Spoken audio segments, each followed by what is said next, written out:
City Traffic o City of Talisay Traffic Operations and Development Authority kung City Toda may katropa nabalaka sa pagsaka sa ginikanon sa mga disgrasyas dakbayas Talisay.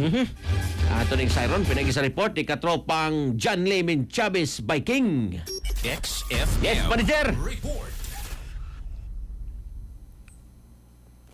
Mi padayag og kabalaka ang pangu sa City of Talisay Traffic Operations and Development Authority kon City Toda may labot sa nagkataas nga ihap sa mga disgrasya sa daan sud sa ilang dakbayana. Matod sa pangu sa maong buhatan nga si Joy Tumulak nga base sa record sa ahensya, usa ang namatay niadtong Enero samtang duha ka kaso matag bulan ang natala sa Pebrero ug Marso. Ang nakapaalarma lang namo within first quarter of this year, kining pagsaka sa atong mga casualties i-compare nato sa previous years. Ang tipik sa pamahayag ni Joy Tumulak, dogang niini nga makapabalaka ang maong numero tungod kay sa miaging mga tuig, kasagaran 8 lang hangtod sa 12 ka mga kamatayon ang ma-record sa dakbayan sa Talisay. Gipasabot usab niya nga ang mga hubog na nag-drive maoy nagunang hinungdan sa pagsaka sa mga makamatay nga aksidente sa dalan sa syudad. Sa pagkakaron gipadayag dinhi nga usa lang ang ilang breath analyzer nga gigamit sa tanan nga mga traffic operations. Dogang paniya nga mukabat ngadto sa 10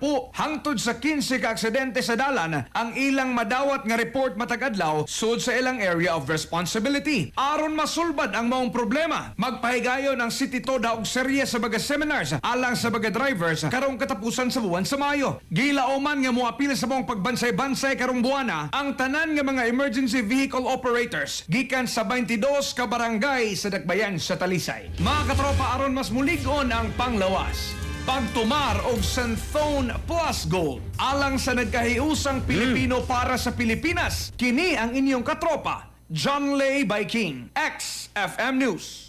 XFM Report. Santhone Plus Gold, mapalit sa mga butika sa inyong lugar.